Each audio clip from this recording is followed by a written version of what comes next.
नमस्कार मित्रांनो, मी धनज्योतमधनं धनराज बोलतो. कसे आहात? मजेत ना? मजेत राहायचं मित्रांनो. आपण आज एक आपला मित्र आहे आकाश राठोड म्हणून, त्याच्याकडे 2,500 पक्षी टाकलेलं आहे आपण. तर तेच आज व्हिजिटला आलो होतो आपण. एक दिवस आपण जिथं जिथं पक्षी टाकतो तिथं प्रत्येक ठिकाणी व्हिजिट देतो मित्रांनो. तर त्यासाठी व्हिजिटला आलो होतो. कसं आहे पक्षी, काय नियोजन चालू आहे, आता ऊन वाढलं, मग उन्हाचा काही त्रास होत असेल तर त्याच्यासाठी काय नियोजन देऊ शकतो आपण, ही पण गोष्ट छोट्या गोष्टींचं थोडं नॉलेज देतो आपण.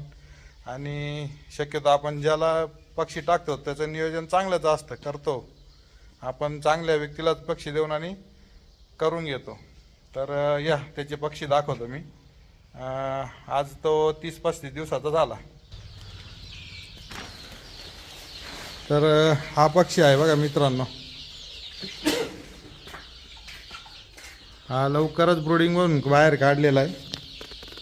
क्वालिटी छान आहे, ॲक्टिव्ह पक्षी आहे एकदम, आणि पूर्णतः फीडवर आहे, एकदम सुपर ठेवलेला आहे. तरी फ्री रेंज आमच्याकडे अजून नाही आहे, फ्री रेंजचं काम करायचं काम चालू आहे. पण मग शेडमध्ये पण सफिशियंट खेळतो आणि जागा पण मोठी. मित्रांनो ह्या गोष्टी खूप गरजेच्या आहे का, जागा पण मोकळी पाहिजे. जे गावठी पक्षी हा जास्त जागेत फिरणार आहे, याला कमी जागेत ठेवू नका मित्रांनो. जेवढी जास्त जागा देता येईल तेवढं चांगलं आहे. 5,000 पक्ष्यांचं जर तुम्ही 5,000 स्क्वेअर फुटाचं जर शेड तर त्याच्यामध्ये 3,000च पक्षी ठेवा मित्रांनो, म्हणजे तो सफिशियंट आणि मस्त राहतो.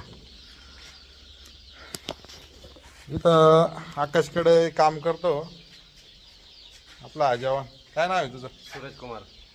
कसे आहे पक्षी?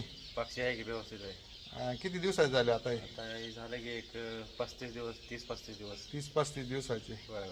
काही प्रॉब्लेम नाही आला जास्त? नाही, काही प्रॉब्लेम नाही. पक्षी देताना आपली काळजी कशी असते? एकदम एक नंबर आहे साहेब. देताना क्लिनिंग वगैरे, एकदम जो ट्रे येतो आपला तो क्लीन असतो का? क्लीन असते की. ओके. आपण या सर्व गोष्टींची दखल घेतो मित्रांनो. पक्षी देताना पण जो ट्रेमध्ये देतो किंवा बॉक्समध्ये देतो ते एकदम नवीन आणि क्लीन असतात. ट्रेमध्ये जर दिले, जवळ असलं तर मी ट्रेमध्ये देतो.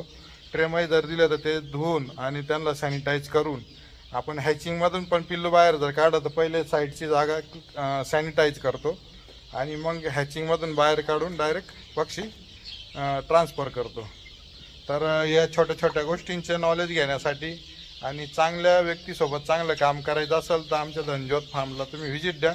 आणि प्युअर गावरांमधलं काम आमच्यासोबत जॉईन होऊन जरी केलं तुम्हाला तरी आम्ही सक्सेस करू. आणि प्युअर गावठीचा बादशाह धनज्योत. धन्यवाद मित्रांनो.